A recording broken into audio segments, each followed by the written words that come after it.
Hello everyone, welcome back to our channel, welcome back to partners in crime. আশা করি তোমরা সবাই খুব ভালো আছো, সুস্থ আছো। আমিও ভালো আছি। আর আজকের দিনটা একটু বেশি স্পেশাল বিকজ আজকে আমরা যাচ্ছি ঘুরতে। আর আমরা ঘুরতে যাচ্ছি মেঘালয়, আসাম। তোমাদের এর আগেও আমি ইনফর্ম করেছি। তো জার্নি স্টার্ট হয়ে গেছে অলরেডি। Hello, good morning. তো আমরা বেরিয়ে পড়েছি অ্যাট লাস্ট, বাট একটু তাড়াতাড়ি বেরোতে হলো। তার কারণ হচ্ছে আমাদের ফ্লাইটটা অ্যাকচুয়ালি ক্যান্সেল হয়েছে। আমাদের 6টায় ফ্লাইট ছিল, ওই ফ্লাইটটা ক্যান্সেল হয়ে রিশিডিউল হয়েছে 7টায়। তো আমরা প্রত্যেকেই লাগেজ মোটামুটি নিয়ে আমরা গুছিয়ে টুছিয়ে, মিটিও ঘুম ভেঙে গেছে, মিটি উঠে পড়েছে। তো গাড়ির জন্য এখন ওয়েট করছি, কারণ গাড়ি আসবে, ওদিকে পার্থবাবু কাকিমাও আসবে, দিয়ে আমরা এয়ারপোর্টে যাব। তো প্রচণ্ড এক্সাইটেড সবাই, দেখা যাক। এয়ারপোর্টে ঢুকি, এখন একটু টেনশন আছে কারণ রিশিডিউল ফ্লাইট হয়েছে। এই যে আমাদের প্যান্ডেলের ঠাকুর। তো ওরা তারপর প্যান্ডেলের কাছে গিয়ে কয়েকটা ছবি তুললো, যেহেতু এইবারই দুর্গা মাকে লাস্ট দেখে আমরা চলে যাব। আর তাই জন্য আমিও একটু ওয়েট করছিলাম, ওদিকে গাড়ি আসারও অপেক্ষা করছিলাম। সব লাগেজ অলরেডি একদম সর্টেড। তো কিছুক্ষণ পরেই সোনালি কাকিমার পার্থ কাকু চলে এলো। তোমার তো চুড়িদারের থেকে এগুলোতেই বেশি ভালো লাগছে।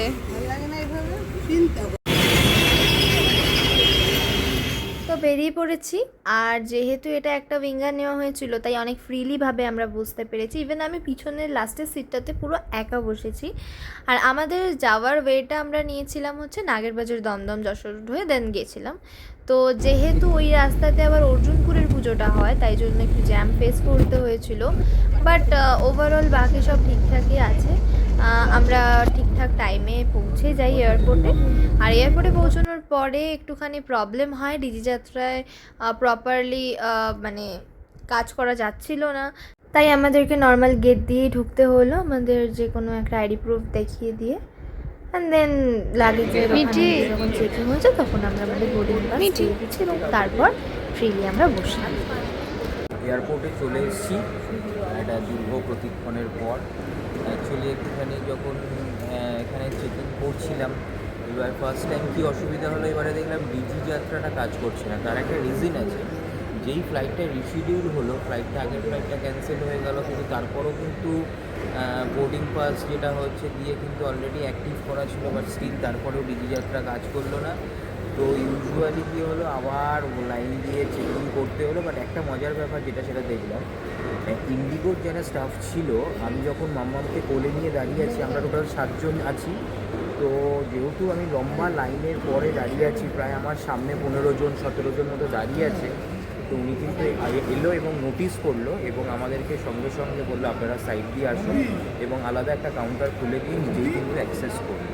তো কালকে ঠাকুর দেখে বাড়ি ফেরার সময়তে মিয়ামর থেকে কতগুলো স্যান্ডউইচ নিয়ে এসেছিলাম, কারণ এখানে আমাদের ফ্লাইট সকাল 7টায় করে দেওয়া হয়েছে। তো দ্যাটস ওয়াই খিদে তো পেয়েই যাবে, প্লাস এত প্রবলেম হয়েছে, তার মধ্যে সমস্ত কিছু করে আমরা বেরিয়েছি ওই অ্যাপ্রক্সিমেটলি 3:30 এরকম ওরম টাইমে। তো এখন ভোর হচ্ছে আস্তে আস্তে, আর কিছুক্ষণের মধ্যেই আমাদের ফ্লাইট। তাই জন্য আমরা এখন ব্রেকফাস্টের আগের পরিস্থিতির খাবার খাচ্ছি। এই যে এয়ারপোর্ট অলমোস্ট ফাঁকা, তো অনেকটাই ফাঁকা।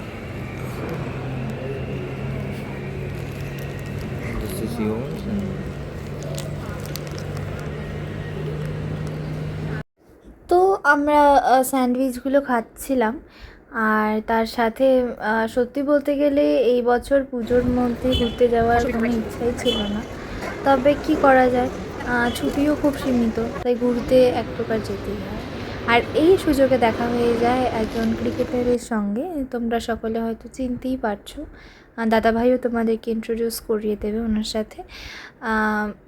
তবে খুব ভালো লেগেছে। এত সিম্পল একজন মানুষ, এত লোক ছবি তুলছিল, কিন্তু কোনো সেরকম কোনো রিয়াকশান উনি কিন্তু সত্যিই দেখাননি। আর আমি বসে বসে অনেক ধরনের হাইপারল্যাপস করছিলাম। সো এভাবে মোটামুটি টাইমটাকে কাটাচ্ছিলাম। তবে যেটা টেনশন ছিল যে মিঠি ফ্লাইটে কীরকম ফিল করবে, এটা নিয়ে একটা খুব চিন্তা ছিল। তো আপাতত মিঠি তো খুব ভালোভাবেই ফ্লাইট জার্নি করেছে এবং এসছে। হ্যাঁ একটু অসুবিধা ওর হচ্ছিল, হ্যাঁ তাকাও। একটু কান্নাকাটি করছিল Actually তোমাদের ল্যান্ডিংয়ের অন্ধকার সময়তে, লাগছে মানে হয়তো হয়ে কানটা বন্ধ হয়ে যাচ্ছিলো বা কিছু, যেহেতু ও ফিল করছিল না, মানে চাইছিল না করতে, তাই জন্য একটুখানি প্রবলেম হচ্ছিল। বাকি তো অ্যাজ সাচ আর কোনো প্রবলেম ছিল না, খুব ভালো করে জার্নিটা নিলাম। তো অলমোস্ট আমরা 1 ঘন্টা পরেই আমাদের ফ্লাইট আছে। এবার আমরা বোর্ডিংয়ের জন্যই ওয়েট করছি। অ্যাকচুয়ালি 7টায় আমাদের ফ্লাইট। তবে আর একটা ইন্টারেস্টিং জিনিস, আজকে সকালে আমরা যখন জাস্ট আর কিছুক্ষণ আগে এখানে এয়ারপোর্টে এসে বসলাম, তখন আমাদের সঙ্গে স্বনামধন্য ক্রিকেটার, যার নাম সবাই জানেন, মিস্টার কপিল দেব, যে গোটা ইন্ডিয়া জানে, তার সাথে দেখা হয়েছিল এবং তিনি ছিল। আমরা সবাই তার সাথে ফটো তুললাম। খুব ভালো লাগলো, একটা অন্যরকম ব্যাপার, বিকজ এতদিন তাকে টিভিতে দেখেছি, তো সামনাসামনি ফার্স্ট টাইম তার সাথে দেখা হলো। তো যাই হোক, আর ওভারঅল এবার আমরা একটুখানি হালকা খাওয়া দাওয়াও করলাম, একটুখানি জল টল খেয়ে। মিঠি এখন ঘুমোচ্ছে, মিঠি এখন অঘরে ঘুম, সে তার জন্যে খাবার রেডি করা হলো, বাট স্টিল সে এখনও খাবার খেলো না। সে এখন খুব অঘরে ঘুম দিচ্ছে, বিকজ এখন সে উঠবে না। তো এবার আমরা আস্তে আস্তে প্রসিড হব, বিকজ আমরা এবার বোর্ডিংয়ের জন্যেই যাব। তো সেই দিক তো এবার আমাদের ফ্লাইটের ডিপার্চার টাইম হয়ে গেছে, আর আমরা ওই জন্য গ্রাউন্ড ফ্লোরটাতে এলাম, আমাদের নিচেই ছিল আর কি। তো ওখান থেকে দেন আমাদের ইন্ডিগো বুক করা ছিল, সেটাও তোমাদের সাথে আমি শেয়ার করিনি। তো সমস্ত কিছু করে উঠলাম, দেন মিঠির একটু ডাইপার চেঞ্জ করলাম। তো সমস্ত কিছু খুব ভালোভাবে হয়েছে, এবং মিঠি ফ্লাইট জার্নিতে মিঠি প্রচণ্ড এনজয় করেছে।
তো আমরা এসে গেছি এখন গৌহাটি এয়ারপোর্ট, এবার নামবো ফ্লাইট থেকে। আর একদম তো আমরা গৌহাটি এয়ারপোর্টে ল্যান্ড করে গেছি, আর এখানে ওরকম কানেক্টিং ব্যাপারটা ছিল না। সো আমরা ওই ফ্লাইট থেকে নেমে দেন বাসে করে এয়ারপোর্টে ঢুকি, দেন ব্যাগগুলো কালেক্ট করে নিয়ে কয়েকটা ছবি তুললাম আমরা সুন্দর সুন্দর। দেন গাড়ি তো আগে থেকে বুক করাই ছিল, তো ওই গাড়িটাই এলো। আর গাড়িতে ওঠার সঙ্গে সঙ্গে একটা সুন্দর ওয়েলকাম, কী বলবো, ওয়েলকাম ব্রেকফাস্ট দিল, যেখানে কেক ছিল, মিষ্টি ছিল, অনেক কিছু ছিল। তো আমি এক পিস কেক খেয়েছিলাম, আমি এত মিষ্টি খাই না জেনারেলি সকালবেলাতে।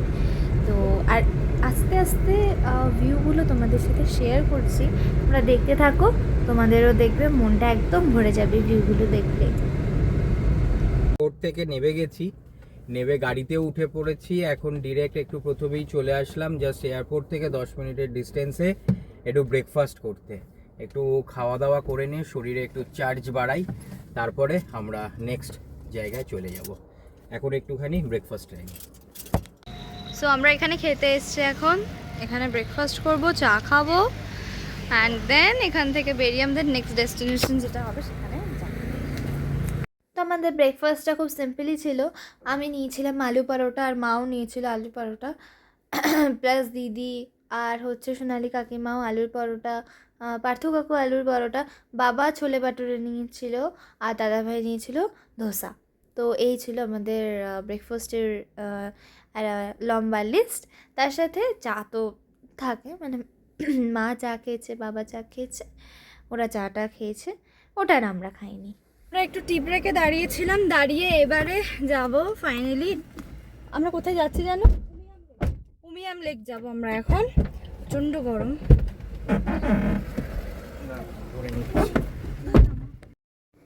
তো বেসিক্যালি মেঘালয় বা আসাম এই ধরনের জায়গাগুলোতে রাস্তার যে সিনিক বিউটি এগুলোই আমার মনে হয় মেন ভিউ বলতে পারা যায়। কারণ এত সুন্দর প্রকৃতি এখানে, পুরোটা সবুজে সবুজ, নীল আকাশ, মানে যে চোখের সামনে থেকে দেখছে সেই একমাত্র সেই ফিলটা নিতে পারবে। সেটা কখনোই ক্যামেরাবন্দি করা পসিবল নয় আমাদের দ্বারা। তো অসাধারণ ভিউ লেগেছে আমার। আশা করি তোমরা যারা এসছো তোমরা বুঝতেই পারছো কতটা সুন্দর এই প্রকৃতি এখানে। প্লাস আমার মনে হয় এটা অত্যন্ত পলিউশন লেস একটা এরিয়া। কারণ আমি একটা অদ্ভুত উদাহরণে দিচ্ছি, আমি যে স্নিকার্সটা পরেছি সারা দিন ঘুরেও স্নিকার্সটা কিন্তু একটুও ময়লা হয়নি। তো এবার আস্তে আস্তে উমিয়াম লেকে পৌঁছাই, তারপরে তোমাদের সাথে সেখানকার সিনিক বিউটি কেমন সেটা শেয়ার করছি। তো আমরা এখন উমিয়াম লেকে উমিয়াম লেকে চলে এসেছি। সকাল থেকে যেটা একটা টেনশন ছিল, আসার পর থেকে প্রচণ্ড গরম ছিল। এখন যা ক্লাইমেট, হ্যাঁ এই ওয়েদার মানে এখন এখানে গরম নেই, এখন রোদটা নেই, আর প্রচণ্ড সুন্দর একটা ওয়েদার, মেঘলা ওয়েদার, ঠান্ডা বলা যায় না, সুন্দর, excellent ওয়েদার আছে। এখন তো মেঘ ডাকছে, এখন মেঘ আমনীয় মেঘ ডাকছে, মামুনি আসছে, এটা রিলেটেড না। তো এখানে নামতে হবে একটু, মানে অনেকটাই আর কি, নট ক্লোজ টু, অনেকটাই নামতে হচ্ছে আপাতত, অনেকটা নেমে নিচে। আর এখানে এখন বোটিং হবে না, বিকজ 1টা থেকে 2টো টাইম, মানে 1টা থেকে 2টো বোটিংটা বন্ধ। মেঘ ডাকছে এখন, ওয়েদার একদম, কলকাতাতেও শুনলাম বৃষ্টি হচ্ছে খুব। আমি জাস্ট একবার দেখাই।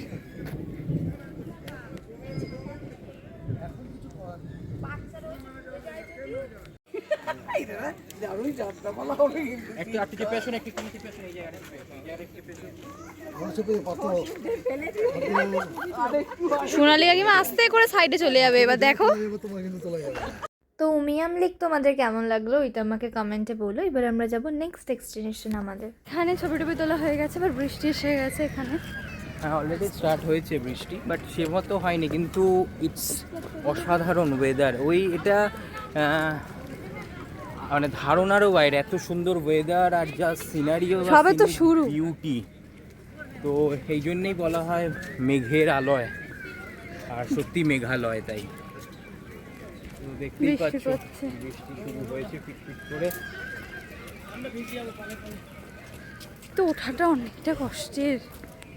তো এবারে আমরা এখান থেকে চলে যাব হচ্ছে ডন বস্কো মিউজিয়াম।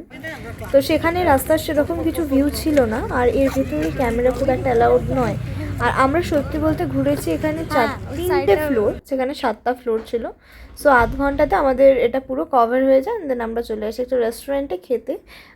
রেস্টুরেন্টটা খুব সুন্দর, মানে সত্যি খুব অ্যাম্বিয়েন্সটা তো খুবই সুন্দর, এবং খাবার দাবারের কোয়ালিটিও সেই লেভেলের একটা। তো সব মিলিয়ে মোটামুটি ভালোই ছিল খাওয়া দাওয়া। আমরা নিয়েছিলাম ফ্রায়েড রাইস, একটা ছিল চিলি চিকেন, একটা ছিল মঙ্গোলিয়ান চিকেন, আর তার সাথে ছিল তন্দুরি রুটি, ছিল ডাল মাখনি। তো এরকমই টুকটাক খাবার দাবার ছিল তো সব। এবং এখানে কি সুন্দর রেস্টুরেন্টটাতে, মানে আমি ঢোকার সময় দেখতে পাইনি, যখন আমি বেরিয়ে যাচ্ছি তখন দেখলাম অর্কিড ঝুলছে। আমি ওই অর্কিডগুলো তোমাদেরকে দেখাবো কিছুক্ষণ বাদে। তো তার আগে চলো লাঞ্চটা একবার করে নিই, দেন দেখাচ্ছি। তো এই হচ্ছে সেই অর্কিডগুলো, খুব সুন্দর। আমাদের ওখানে হয় কিন্তু কম।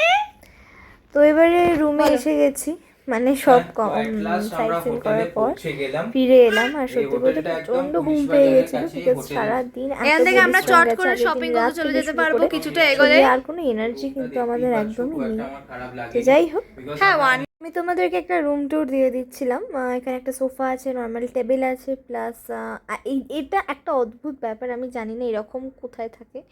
এটা তো একটা বেড রয়েইছে, পাশে একটা বেড দিয়েছে, সেই বেডটা জাস্ট ম্যাট্রেসটা নিচে পাতা আছে। তো যাই হোক, কেউই আমরা ওখানে শুইনি, তাই জন্য ওটাকে লাস্টে তুলে দেওয়া হয়েছিল। আর এইখান থেকে, মানে আমরা যে হোটেলটায় আছি সেই হোটেলটা থেকে কিছুটা এগোলেই হচ্ছে সামনে যে শপিং এরিয়া। তো খুব কাছাকাছি, সেরকম কিছু দূরে নয়। ধরা যাক যেরকম আমাদের শ্যামবাজারটা হয় না, এখানে ওরকমই একটা সেন্টার পয়েন্ট রয়েছে আমাদের হোটেল থেকে বেরিয়ে গিয়ে। বিভিন্ন গাড়ির জায়গাটাতে সাশ্রয়। তো এখন আমরা একটুখানি ফ্রেশ হয়ে বেরোলাম একটা কেনাকাটি করতে। যতই হোক ঘুরতে এসে একটু কিছু না কিনলে তো মনটা একদমই ভালো লাগবে না, একটু তো কিনতে হবেই হবে। তো দ্যাটস ওয়াই বেরিয়ে তো ছিলাম, কিন্তু আফটার লাস্টে গিয়ে যেগুলো মোটামুটি টুকটাক পছন্দ হয়েছিল সেগুলো নিয়েছি। আদার্স আরও কিছু পছন্দ হয়েছিল সেগুলো আর নিতে পারিনি। তাদেরকে আমি মার্কেটটা ঘুরে দেখাই, আশা করি তোমাদের ভালো লাগবে। আর তোমরা যারা এসছো তারা তো নিশ্চয়ই জানো মার্কেটটা কীরকম। আমরা এখন এসেছি শিলংয়ের মার্কেটে, পুলিশ বাজারের এখানে। আর এখানে টুকটাক জিনিসপত্র কেনাকাটি করবো, কিছু দেওয়ার থাকে, তারপর কোথাও এলে তো সেখান থেকে কিছু না কিছু নিয়ে যেতেই হয়, তো সেটাই করবো। এই যে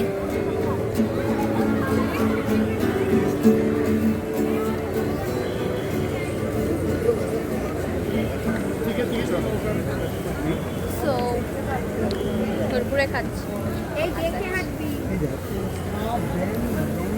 তো এই ভিডিওটা আর বেশি লেন্থি করছি না, আমি শেষ করছি। তো আশা করি তোমাদের এই ব্লগটা ভালো লাগবে। ভালো লাগলে অবশ্যই আমাকে কমেন্ট করে কিন্তু জানাবে তোমরা কে এখন মধ্যে শিলং ভিজিট করেছো। তো আশা করি খুব শীঘ্রই নতুন ব্লগ নিয়ে আসবে।